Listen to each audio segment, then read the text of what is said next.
Welcome to the For the Badge podcast. I'm so happy to be starting this. It's such a good time to do so. My name is Jacob Michael. He is the one and only Xavier Coker, and we hope to be able to be bringing this podcast to you for a long time. As I said, I'm pretty excited for this very first episode. And first up, we're going to do a little bit of introduction, and we'll start with you, Mr. Xavier. Go ahead and tell me why you love soccer, why you chose it over basketball so long ago, and why you love Chelsea in the Prem. Ooh, Go for it. yeah, loaded questions. Love them. Um, why I love soccer, why I kind of chose it to fit. It's doesn't matter really your speed. Doesn't really matter your physicality. There's a position for you or a play style that fits pretty much every type of player that wants to play the game. It's really good for younger kids. I think it's right up there with baseball when it comes to building the hand-eye coordination. Played it since I was a young age, since I was in third grade. And absolutely loved it. It was the team atmosphere, the coaches that I've come across in my life, they just all really geared a love for the game and a love for each other and a camaraderie out on the field, a little bit more so than what's in a locker room. It's a little easier to stand out and have your stars and your big personalities in a 5-man, 6-man, 7-man locker room in basketball. But there's nothing like suiting up with 22 guys and knowing the bench can clear at any moment when somebody kicks your goalie wrong. So, so Yeah. yeah, it's just there's an absolute love for each other and a love for the game once you really start delving into it and really admire it for what it is. And that kind of leads me into why I love Chelsea and brings me back to a earlier 2009, 2010, trying to figure out where I'm going to go to college, trying to figure out, being a young adult, moving what you're going to do, where you want to go play and everything. And Chelsea had just come off that, I just started watching, later in my soccer career, Champions League soccer, European soccer, we have the MLS here. It's pushed, but back then, you had to wake up at 5 a.m. to catch a Saturday game. There was The no only game, the 7:30 game, the only game. the only game. Yeah. So, it was just in our culture over here, just really doesn't, they didn't, and it's slowly bleeding in now, but they didn't really throw it in our faces. We really had to go search for the knowledge or search for the players.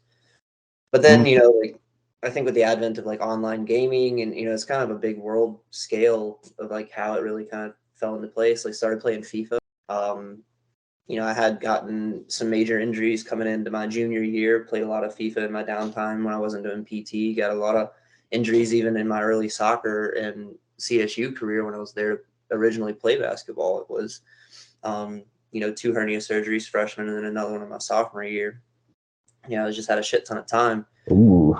But anyway, so I started coming across, the Premier League and learning all of these leagues and the clubs and who was where and what player had been there for X amount of time and who was really invested in their stuff and in their club and in their cities or their respective countries. Some of them stay at home for a reason. Yeah. So yeah, so I started playing and I saw Chelsea's devastating loss and to Manchester United, John Terry slipping at the captain spot. Like, and just Mm, knowing those guys had been even at that club, and I know Man U had their, Scholesy he had been there for what, ever, ever. forever. He played Yeah, with so it's David not Beckham, dude. He played with David Beckham. like, like That's old. it Yeah. wasn't like they didn't deserve it as well when with the build up and the amount of time that those players had poured into wanting to win that with Sir Alex about Yeah. to be on the way out. And I fell in love with that play style. With that, they were big back then. We had Florent Maluda. He We had fell in love with Jose Mourinho. Look at you. I did. I honestly I did. Gross. The tactics where we're playing big man soccer. We're gonna shove it down Mhm. your throat every chance we get.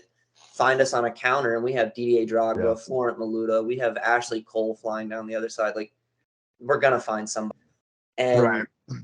And learning all about him. And Didier Drogba really just kind of drove me to be a Chelsea fan. It truly did start with him learning about what he did in the World Cup, calling for a ceasefire and a civil war. Having the country That was really cool. listen, yeah, That having was the so country cool. really listen Yeah. to a player and back them because they're going to a World Cup to watch the Yeah. game. That just was kind of awesome. encompassed everything what soccer really is Yeah, supposed to be worldwide, and why it's the world sport. And then perfect. after that, it was just a wrap. Like I followed him straight. He played for Yeah, Chelsea at that time. He'd been there for ever since they bought him. Jose brought him in, yeah. So yeah, it was kind of all That's his. actually yeah. That's actually perfect. It's actually a perfect segue into my own introduction. I remember I remember watching the 1998 World Cup on VHS tapes. Kind of showed my age a little bit. On VHS tapes when I was 7, 8 years old. I've seen the 98 World Cup final like 10 times. Like 11 times just watching that thing on Yeah. repeat. And that's where my fandom comes from. I saw the likes of Thierry Henry and Robert Pires in that tournament, and we couldn't really watch soccer on TV at the time. But I did a little bit of research and found out the next season that one Arsene Wenger was bringing Mr. Henry to the club, and yeah, I was like, "What club? What club is that?" Yep. And that's I've been an Arsenal fan ever since. Um, Even when we couldn't really watch them back in the Invincible days, I was Yep. still a fan. Seeing those highlights pop up on the internet and stuff, I was like, all right. All right. Yeah. And and then I kind of had to endure, as most Arsenal fans have done, since we decided to build a stadium. Um, and then we had to pay it off for the next 15 years or whatever, Right. and so I've been through it all, through the thick and thin, through the just the oh man, begging to make it higher than fourth place for Right. ages. And then when we finished, I'm still devastated by finishing second in 2015, 2016. Even though Leicester were 12 points ahead of us. Right. We were the only team to beat Leicester twice in that season, if you recall, and we finished second. And oh god, but this season we're having a resurgence. We're looking good under Arteta, so I'm happy about that. That's for sure.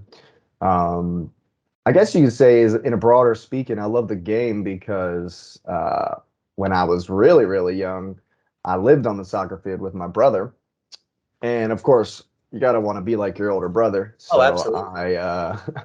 I've been playing soccer ever since. Well, not playing, but I played for a long time. Loved it. Um, and yeah, I've been watching Premier League for a long time. I was so happy when NBC bought the rights and we can watch it on TV now. Yeah. Don't have to watch those one game, 7:30 a.m., the One. one Yeah. game of the weekend. Right. And even though I will say some of those one games from the weekend, I remember a 7:30 kickoff at the Bridge where ah, your man John Terry may have had a little bit of a slip. Robin Van Persie goes through for the tap in, just kind of dribbles it around old Czech for the tap in on that 5-3 game. What a game that was! When Theo Walcott trips over his shoelace in the box and no one reacts and he just get up and tap it home. Skip. Yeah, that was great. Well, yeah. Uh, When you're so love shocked, that. like, did my man really just? Oh, What's going on? Yeah, I love that, man. But there've right. definitely been some classic Arsenal Chelsea games over the years. Oh, absolutely. And yeah, and That's I've that's where I really miss. That's honestly where mm, I really miss Drogba. I could always count on a oh God, on a Chelsea yeah, Arsenal goal from one guy. from Drogba, yeah. I Yeah, hated him, by the yeah. way, just so you know. I would as well. Yeah. But yeah, and so that's why we this love of the game we have is kind of where we're coming at with this podcast.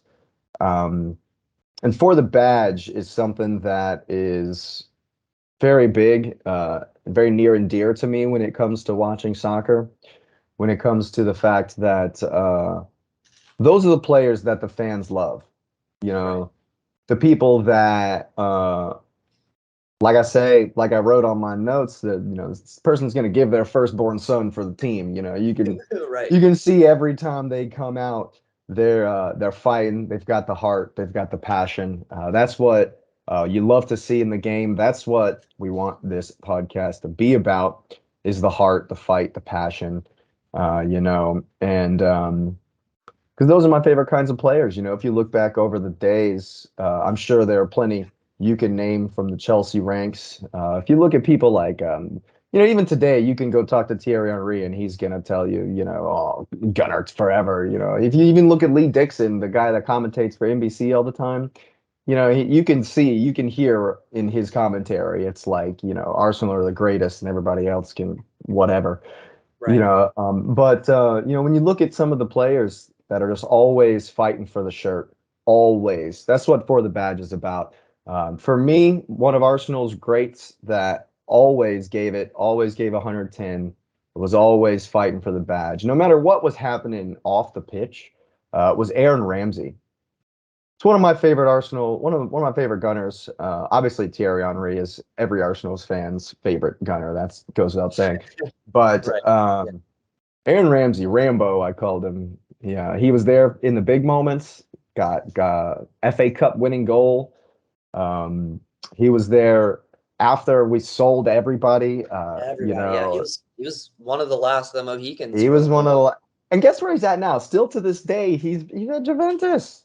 Is he still at Juve? Yeah. I think so. He's still killing it, man. He went on to win a Champions League with Ronaldo, right? I'm a fan, dude. Yeah, I mean, I don't know. Has Juve won the Champions League recently? Didn't Ronaldo win one before he left? I don't know. I don't know at Juventus. They beat Atletico, right? Maybe. Yeah, but so that's kind of where we want to you know base this podcast off of, is the fact that we love the game and we know that the fans watching the game want to see those types of players. And if we look at today's league, there's plenty of them. There's plenty of people out there. Like, for example, we can talk about, and we'll get into it later, about how Liverpool is struggling this season.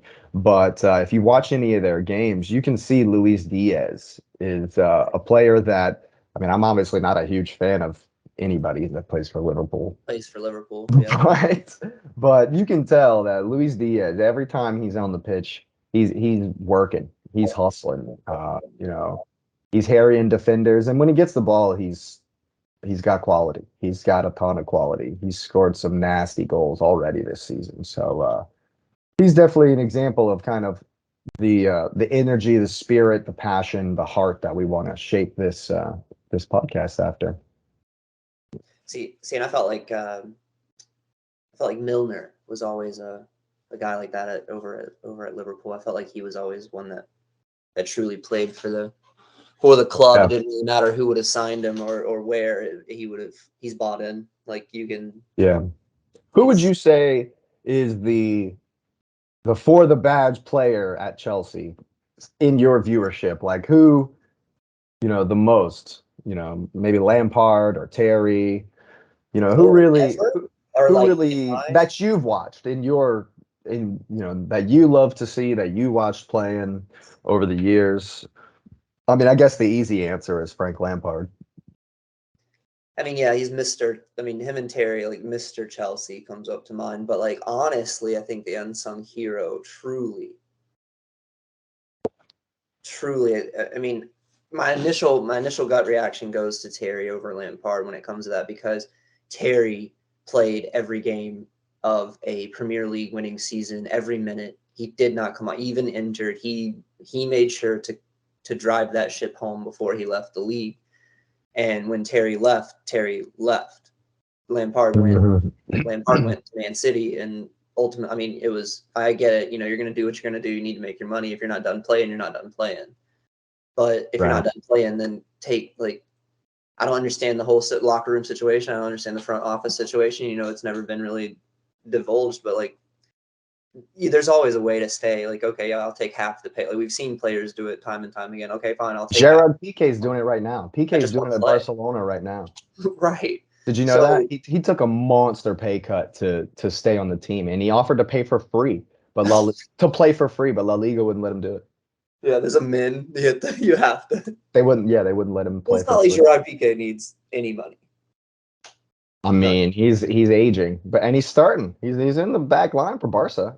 Yeah. I watched the highlight yesterday. He's still playing. So But I think Terry goes like the moment where you're going to step up and go into the keeper's box because both of them are injured. Like the moment you're going I remember that. to give Yeah.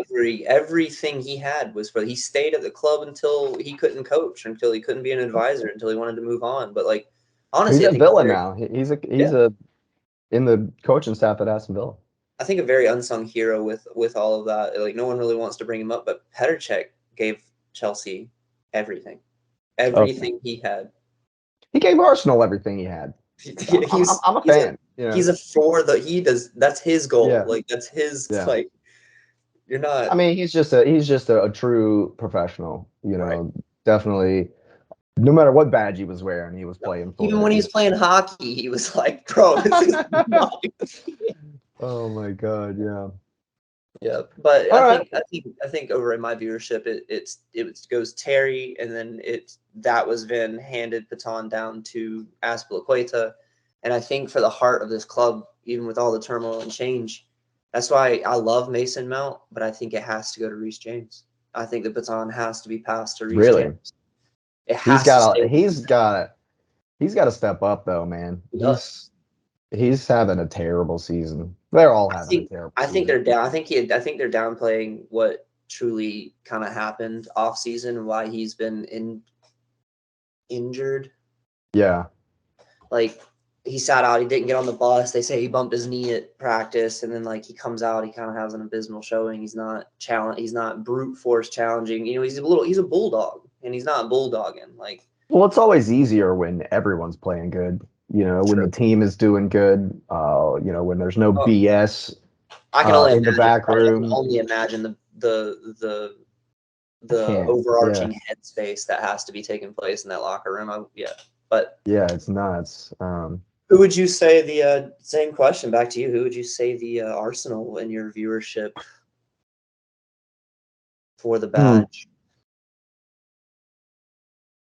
Well, it's kind of interesting question for me. Uh, I've been an Arsenal fan for a long time, but actually getting to watch game in and game out didn't really come till, I don't know, oh 09, oh 08, oh 09, something Right, like it was that. college, yeah. And there's only a couple of names really that come to mind because I mean, you remember me complaining about, you know, having these kind of, Yeah, we didn't have a quite elite players over the years, right. Cesc Fabregas comes to mind. Um, Such he you respect know, again. That's that Petr Cech to you situation for us, like yeah. He professional. he And I'm a played he played with those guys though. He came to the club, when Henri was crushing it. He's first season was like right after the Invincibles, I think. It's like oh oh five wow, oh yeah, six. So because I remember him talking about playing, or he was on the bench for Highbury's last game, for Arsenal's last game at Highbury when jeez. Henri scored the penalty and kissed the ground.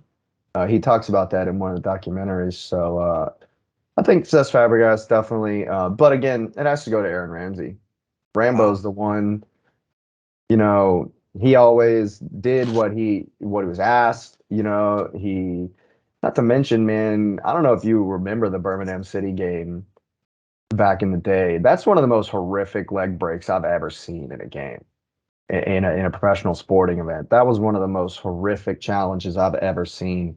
And to come back from that and to have such a glittering career after that, and he was captain for a couple seasons. I think it definitely for me, from my viewership, uh, for the badge is Aaron Ramsey for sure. No. Yeah, I'm a fan. I'll always be a fan. Well, yeah, Yeah. he's a dog. Like I mean, Yeah. he's a dog. Like He's one of the best. Yeah, I mean, he's yeah. one of the in the post Invincibles era, he might be the best midfielder we had, you know, in my opinion. Long serving, you Dog. know, Everything you got week in, week out. yeah, Dog. Dog. I loved him. Well, all right, we'll go ahead and start on some current events. What do we think overall of the new season, of this season? 6 games in, it's been crazy. I think with Been what nuts. It has, and I think looking at just it's not even about top of the table, bottom of the table right now. I understand that teams need to start out hot. I'm not saying that. I'm looking at the goals scored total this season versus last season. Like the fact that Brentford's putting 5 goals in the back of the net, and that Brentford Leeds game isn't a 1-1 or a 2-1 or a 1-0. Like Yeah. these refs and VAR are just letting it fly. Like it's a highlight season. I think they're just trying to create as many highlights as they can, like just letting them go, letting them play. I think the Iffy problem is decision, they've gone way too far the other way. So last right? season it was like super clamped down on, and people complained because it was, the refs were just calling everything. And now I think they've gone too far in the other direction, and they're letting a ton go, and I think it's causing lots of controversy. Unfortunately, I feel like that's a good place to start. Refereeing last weekend was shocking. I mean, it's We this. got How do we you have got six that. different games where VAR messed something up? Like, Yep. how does that happen? The Newcastle game, horrible call. In the City Villa game, there was some controversy. Obviously, the Chelsea incident. There's the Arsenal game. Like, But yeah, the offsides for y'all, right? That's what it was. yeah, no, we got called back because of a foul on Christian Eriksen that the referee let go, like they've been letting go, and then the guy, 15 miles down the road that's not even in the stadium the guys over at the Pitchside podcast were talking about how he was in the car park in the van, he's watching it from somewhere else, and this guy says, "Oh, you've made a mistake. You need to go look at that." But I think that's the real problem this season so far with VAR is that they seem to have lost the idea that if the ref hasn't made a clear and obvious error, if the center judge has not made an Right. error that's super clear, don't even call him you're not even supposed to call him to the monitor. You're not even supposed to say, Well, hey, if it's not like an easy, oh bro, you really missed this. This is glaring, then it right. shouldn't even be reviewed. Shouldn't be Well, reviewed. I 110% agree. I think VAR was that's where I think VAR started out on this like on the wrong foot because they came in as a be all end all. It's our decision goes. It's we're implementing this. The game's moving towards this, and as we try to kind of incorporate it and see how the game's evolved underneath it and how it's affecting how it affects the table. It truly changes momentum of the game. You're talking about 4 or 5 plays afterward, calling a play back, bringing somebody to a PK spot 3 minutes after a foul. Like that's not how like this game is all about flow and it's ebb and flow. Mhm. Like next first 5, last 5, next 5. Those are all very real things. You get scored on, Absolutely. you either put one back immediately to bring it back to 0-0, or you're going to be grinding for the next 45 or 30 minutes, however you have, knowing mentally with you and those 10 other guys out on that field, or 11 if you're going to include the goalie, like or yourself in all of it, like you're mentally all of you are on that same page. It's going to now we have less chance of winning and now we're going to end in a draw. Every Hmm. minute that goes by, you're down. Now it's not, oh, we can't win. Now we're playing for a draw. You can't tell Hmm. me unless you're on the relegation block. No one in their mind, I know as a player, when I was playing for a draw, it, there you play for a win so much harder is what I'm trying to get at. Yeah, And definitely, definitely. with the momentum of the game and the mentality of the game, when VAR makes some of these decisions, and it's not snap to, it's not, hey, that was a huge mistake. Call them to the monitor. Let's get this handled. When they're reviewing a play that's happened over and over and over and over, and letting the game progress, certain things. That's why advantage was so huge for refs to give. The ref Hmm. on the field understands that ebb and flow to where that was a foul, but I'm not going to stop this winger from burning down the field because that was about to be the play anyway, or that's what you get, that's what you deserve for hitting that man like that or tackling him like that in the midfield. Like and then for VAR to be like, nope, that was a foul. Let's bring that all the way back. and then set up a free kick, 2-3 play. Like events have happened after that call should have been made or remedied. It's a wash for me. You let 4 or 5 plays go. I don't care if it was a PK. Now it's a wash because my man just missed an open header in the box, and he should have scored that too. Yeah, it gets so confused and it's so intricate, sometimes. And for example, if you go back all the way to the Tottenham Chelsea game, the first goal had a ton of controversy. First of all, it was definitely a foul by Richarlison um, to win the ball back. Yeah. But VAR correctly stated, or the referees have come out after that one and correctly stated, okay, that passage of play was gone, and we can't then pull it back, like you were just saying. Right. Right. And then they looked at how Kane, I think it was, or whoever was in the view of Mendy when Højbjerg scored. Right. That one I'm a little bit less. It's like, okay, I think that one I can kind of, let go. That one, again, if we look at the letter of VAR, there was not a clear and obvious error Oh. in that particular point. I've been in so many games where, he stood in front of my keeper, and dude, that's that one's a little iffy. If Mendy can't grow a set and get Kane off him and punch him in the face or go up and Well, give him Kane was like 6-7 yards away from him. Bro, we've both played with keepers that if you encroached into that line, they were gonna wreck you. It didn't matter if you were. Well, that was not the situation in that one. It was a shot from outside the box, and he was like in his view or whatever. But still, like that one had you got less to, But then there's no excuse for ripping somebody down by his hair like that one. That one's just ridiculous. But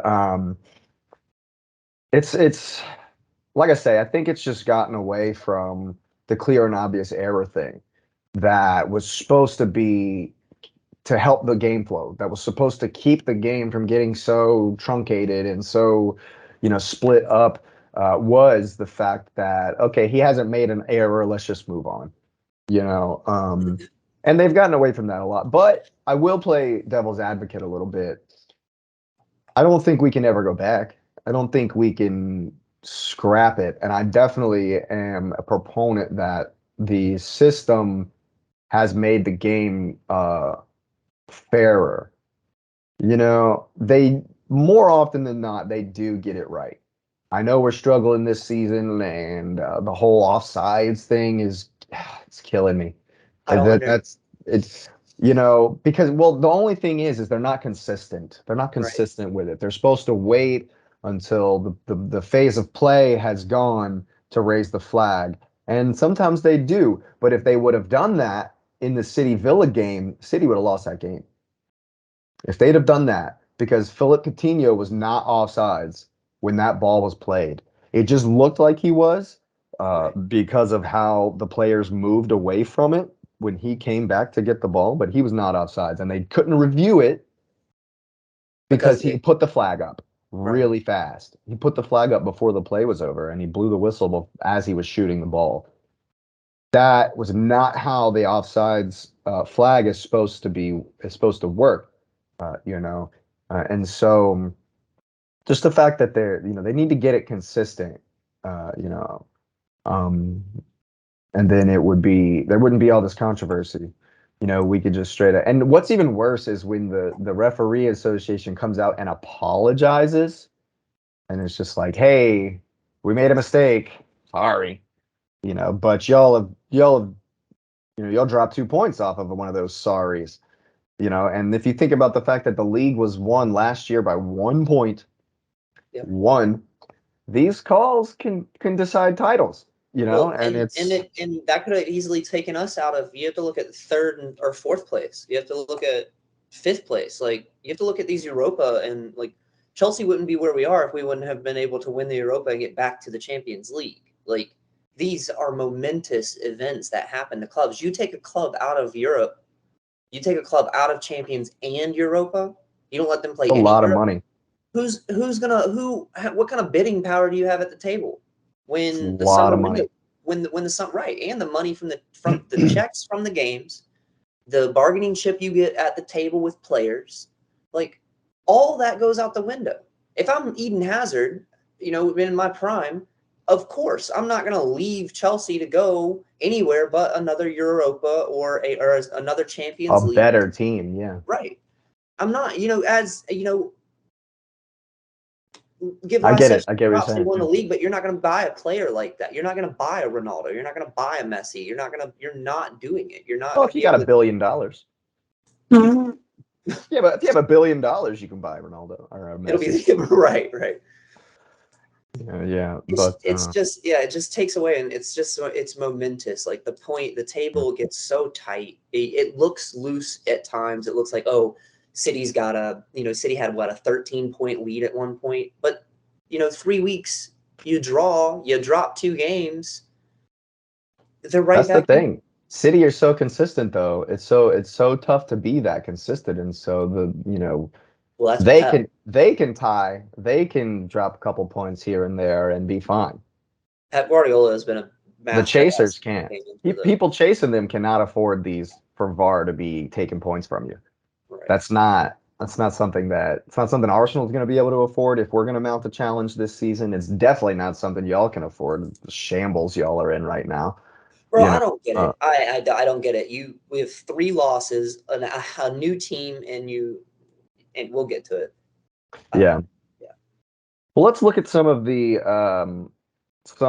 results from last weekend. That Everton Liverpool game was epic. I don't know if you got to go back and look at some of those highlights. I got to Man, watch the that is one of the reasons why I love this league. Why I love the Prem, dude. I mean, if you look at the scores from last weekend, let's see, I got them pulled up right here. Liverpool, Everton 0-0. Brentford beat Leeds 5-2. Y'all beat West Ham 2-1. 3-2. Bournemouth. Bournemouth beats Forest 3-2. Tottenham Fulham was a good game. The City tied Villa. The Man U game versus Arsenal was super entertaining. Brighton put 5 past Leicester, five. man. Five. I love this league. How I about absolutely love it, man. my man Potter getting Brighton 5? What they beat? Was it Leeds? It's Leicester. Let's be honest, Leicester. Yeah, man. yeah, Leicester are Leicester. trash. 5-2, and then they lose their coach. That's crazy. That's crazy. We'll get to that in just a second. Yeah. Let's move on to first of all, uh Jordan Pickford, man of the match for Yo, yo, Everton, Liverpool. yo. He's still on his head. That's Stood my on his vote for the head. week for sure, bro. Jordan Pickford, Yeah. dude. Some of those The coming into the the dude for the badge man of the match for match week 6, the Jordan goes to the Pickford. captain, Jordan Pickford, What bro. a, What and a I know you're a Frankie Lampard fan, and I am as well. And so I want to see him do good. And it was good to see them come out and maybe their best performance of the season versus a struggling Liverpool who I don't know what's going on with them, man. They took a 4-1 to Napoli. Did you get to watch those highlights? no. I just think that Liverpool are really, really struggling at the back. Gomez is Gomez getting beat too easy, and Van Dijk looks like a different person. He just this season, man.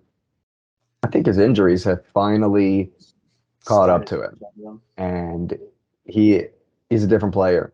Well, you can only be that. Like, there's certain defenders in history. I mean, like they have a good span. Like they have good careers, but then there's 3 or 4 years where nothing's getting around them. And I think we're Yeah, finally seeing that be the end of Virgil van Dijk's story. He's an amazing defender. He'll be a legend in the Premier League. He'll be a legend at Liverpool. But you have to when do think you of drop him? when Liverpool won the league right before COVID cut them all out, and we were all joking that they weren't going to get issued the trophy and stuff. Van Dijk had zero. He played almost an entire season with zero. No one got around him with the ball. It Yeah, was in or the ball. He had zero you pass can see block. it this you can see it this season though. They get beat on the break so often. They're trying to play this high line, but they don't have speed in the back line. Trent and Robertson are always so far forward that one ball in behind Van Dyke and Gomez, and It's gone. there it's over for him. But we'll move on to Brentford Leeds. Man, I'm really loving Brentford this season. I'm a fan. Ivan Toney is an absolute beast up top. He's what Chelsea need, honestly, to be honest. He's a true number 9. He holds the ball up. He's got silky touch. He doesn't miss penalties. Did you see the free kick he put in that game? What a dude! The hat trick he had versus Leeds. He's dirty. He's absolutely dirty. His third goal when the goalkeeper came out and they took the ball off the goalkeeper. His Umbumo, his strike partner, Yeah. took the ball off the goalkeeper, and Tony gets it and he dribbles through 3 dudes, and then the Leeds players are running back to the line to try to get on the line. He just whoop whoop, just a little FIFA chip, gotcha. Little FIFA chip. Yeah, woo, man. That was dirty, man. He's good. He's really good.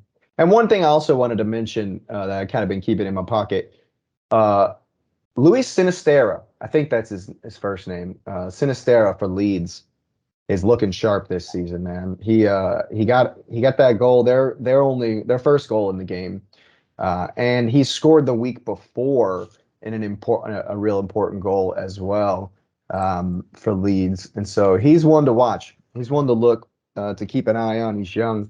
He scored a couple of good goals this season. I think he's going to be good for Leeds. And Yep. speaking of Leeds, man, I'm also a fan of Leeds. Yeah. They've been calling themselves the Leeds United States of America. No. But because of Jesse Marsh, and you can see Adams. Yeah. Jesse Marsh's passion on the sideline. He's already got 3 yellows and a red this season. Oh my goodness. Worse than a boy. Yeah. Yeah. Brendan, or what's his name? Brendan Aronson up top for Yep. Leeds. The guy that made Mindy look like an idiot. That was great. It's not Um, easy, or it's not hard. and then Tyler Adams in the back line. Tyler out. Yeah. One of my favorite things after Leeds beat Chelsea a couple weeks back was seeing Brendan Aronson walking around the field after with an American flag draped over his shoulders. In an English soccer stadium, we got an American flag waving as they walk around. I love that, man. We should just that was sell perfect. Pulisic to Leeds. Oh God, yes! Just complete the USA dream team, bro. Yes. Yeah. I would absolutely love that. Absolutely love that. All right, we'll keep it rolling. Oh man, the next game on the list, Chelsea West Ham. What a Yo, what a ridiculous game that was. roller coaster of a game. I know a lot of the times when we look at soccer games, think about soccer games, talk about who deserves this, who deserves what. West Ham didn't deserve this loss. No, it They should have ended in a. We should have both took a point home. I would have been. I will say this though. The first hour of this game you can just forget about. Oh, the whole. Yeah. There was no quality in the first hour No. of this game. It really didn't. It really didn't. It really didn't kick off until we put like Broha. The subs. The subs started coming in, and once that started happening, it was. Tuchel made some good subs, man, and changed the game. Chilwell came in, got a weird goal. Great on him. Just atrocious defending. And then Antonio gets his goal. I love Mikel Antonio. He's a great forward. Strong, always works hard. And then of course Havertz in the 88th puts you all ahead. Yep. And then what was Mindy doing? Chaos, bro. What was Mindy doing? I will say this. While I know we talked about it earlier, that is 100% on Mindy. They gave him. Hey, well, I mean, give him the Oscar. Give him the Oscar. Nice acting job. Even if he doesn't get hit, even if he does get hit by that player, that is 110% on him. The fact that he does not deflect, the fact that he does not try to possess that ball in any way, if he was not trying to catch it, he was not trying to body it, he was not trying to lay on it, He was truly deflecting it. That player, knowing that, if I'm seeing a keeper going to deflect a ball, I've been in the box. Like, The and thing is, though, Jared Bowen, it's not like Jared Bowen went down. It's not like he tried to no, win a pin. right. He was he was already in the air and was no way he was gonna move his feet No, you're not at taking him off all of his away from the trajectory. goalie. He Right. was already in, so I think that was a ridiculous farce of a call of a to pull that back. Pull it back. It's not Right. even first of He all, deflected it's it not in even play. close to a foul, let alone an No. error by the referee. Yeah, no, he deflected it back into play. If he gets injured, He you wasn't it's injured, man. He was acting because he knew he'd messed up. He knew, oh man, that one's on me. oh And yeah. he Yeah, gave the Kepa was goal. about to get the start for the rest of the season. Like, Jesus. bro, I mean, no one's talked about it. Like you brought it up like I think it was last week or in a text. Our No, it's an unsung issue over at Chelsea. Our goalkeeping situation is not. It's It's not not great. not great. It's not great at all, man. And it's funny Uh, because we had one of the best goalkeepers now in the world, Thibaut Courtois, and he did not play for the badge. He did not play for us. He did not. You could tell he did not want to be at Chelsea. yeah. And I don't it's know, sad man. because he won a Champions League in Madrid, man. Like Well, that's what they do. That's yeah, Real true. Madrid, man. That's what they do. True. But like Kepa's an issue. Kepa's young. He's an issue. He's definitely a liability. And Mindy just makes the dumbest mistakes. He gets Just some caught bad making ones the for sure. dumbest mistakes. Yeah. But no, Well, West Ham did not deserve to lose that game. West Ham played us player for player. I thought it was probably one of the better games that we looked, sadly, in the season after that second half. Like after Chilwell came on, maybe when your subs came on, after maybe. Broha came on, yeah, like I think we had that was kind of like what we were supposed to look like, and we pressed hard. The only game y'all have been good in this season was a Tottenham game. It's the only game y'all really They showed up they to took it away from us. Yeah. be honest with you. But we'll go down that rabbit hole in a second. Let's look at some of these other results. Palace Newcastle. Again, VAR steals points.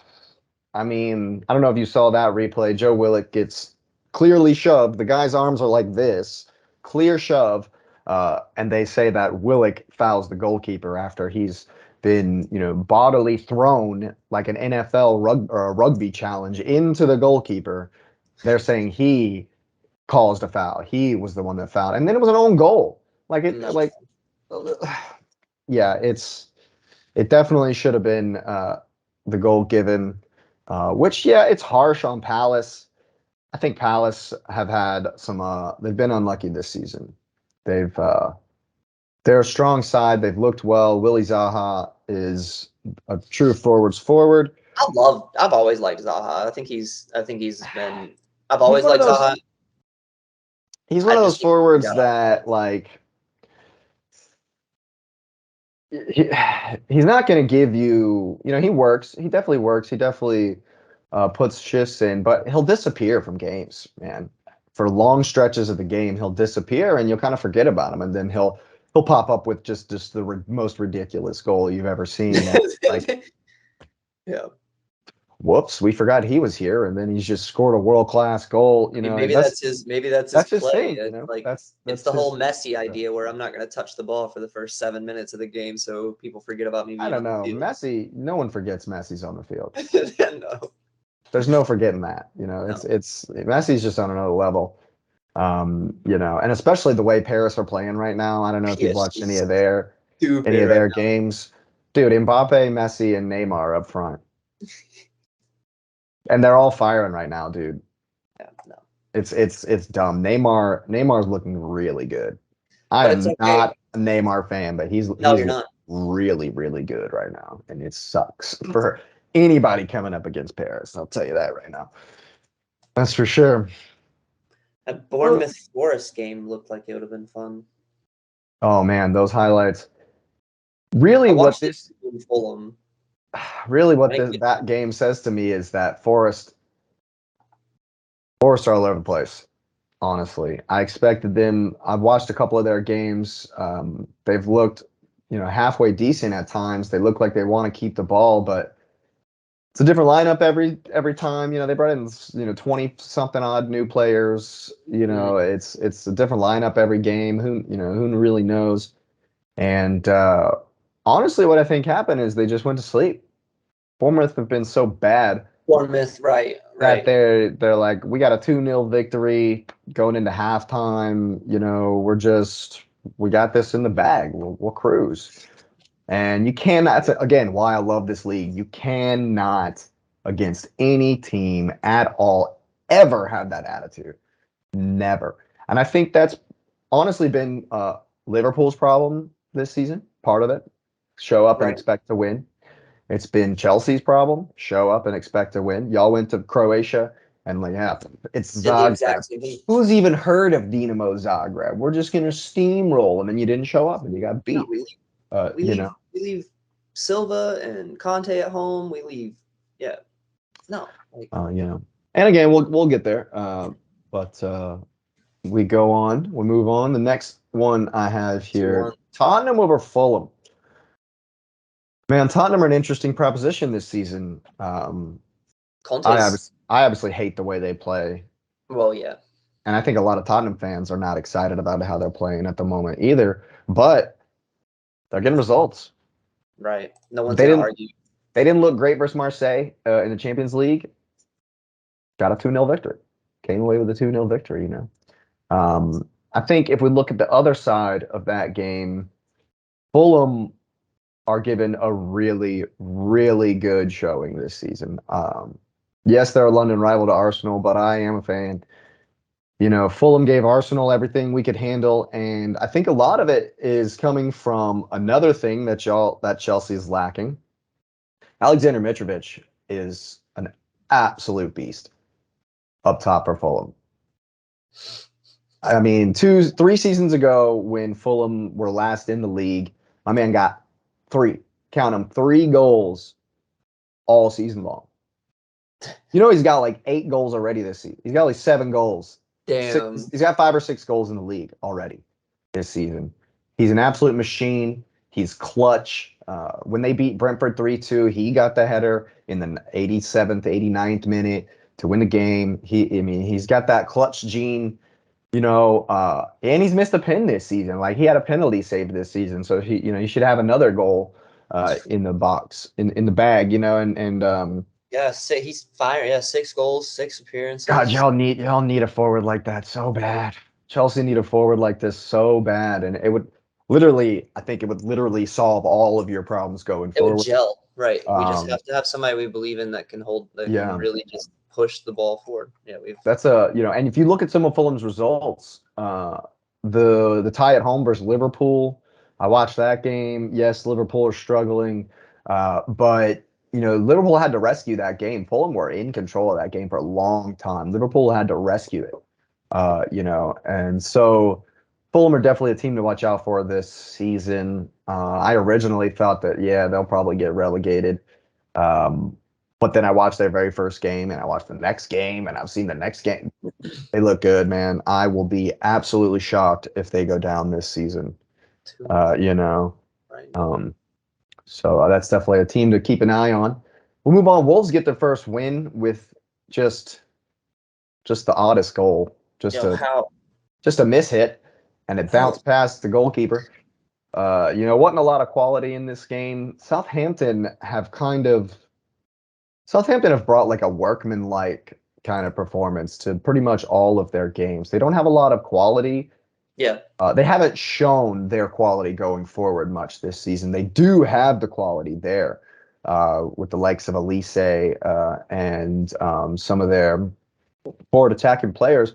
They just haven't really put it together. And Wolves, it's the same story with Wolves, man. They're miserly. It's tough to score on Wolves, but they don't score much either. And so, some breaking news today that I told you about just a second ago. yeah. The man himself, The myth, the legend. Yeah, the the myth, broom, the one and only Diego broom. Costa comes to Wolves. And he hasn't played anything in 2022. He's been out of No. contract. Yeah. And Picked him up on the free agent market, bro. On he's on the black book. couch. You picked him up off the couch. You know, Picking so him off the Sunday league. They're like, "Yo, Diego, is that you?" they've got good play. I think he can slot in well as a hold up man. Yeah. For them, they've got good players to run off of him. Daniel Podence is a great winger. You know, they've definitely got some players. Jean Matinho keeps the ball really well for them, and if he can feed the balls into Diego Costa, I think it'll turn out to be an all right signing for them. I'm not saying he's going to come in and score 15 goals, No, he's not 20 gonna have goals this season, a but golden boot season over at Wolves, but no, he's gonna he'll put help in. them keep the ball. Yeah. Absolutely, and it's gonna help them at least stay mid-table. Like I don't think they'll have anything to worry about They'll this. struggle. They don't score enough. They've never scored enough goals. They'll struggle, but I think they might survive this season. Definitely. I don't Moving on understand. to another big one, another big game, and Villa tie Man City, Yep. a game where VAR was heavily involved again. I think they did some things. They got a bunch of things wrong, honestly, for me. But if you take the game as a whole, I think again a little bit of City just expecting to win, show up, and they were. I mean, they did what they did. You know, they didn't play bad. They kept the ball like they always do. But Villa really struggled in the first half. They were put under it a lot, and then in the second half they started winning the second ball. I think that is one of the most important things when you play against Manchester City, is to win that second ball, because if you don't see the ball for 5 minutes. Hmm. If there's a 50-50 ball and City get on it, you're not going to see the ball for another five You're minutes. not. There won't be another 50-50 ball for like 5-6 minutes, you know, because they'll just keep They'll it, keep it on the ground, right? you know, and now that they have Holland up top who they can hit with those longer balls, or they might be going in for the crosses, there will be more of those kind of 50-50 balls when you play City, and you got to win them. Have to have to win them. You have to have a little bit of the ball. Um, City's press is just ridiculously tough to beat. But when they come into a game and they're just like, yeah, we're going to win this, and they're kind of at 70%, you know, that's when you gotta strike. That's when you gotta Well, be at your best. that's exactly what you were kind of hinting at with the couple games ago. It was that's this league, man. Like City shows up against Bournemouth, or an aging or I wouldn't say aging, I would say a sinking ship Leicester. If you don't take some of them, like even the worst forward in this league has enough class where he's gonna put one top bin. Like they're there for a reason, and yeah, they might be trash or they might crumble under pressure, but somebody gets one right every now and then, and all it takes is one to lose 3 points. So, Absolutely, absolutely. and And we've spoken about VAR in that game, so we won't yeah, need to go back to that.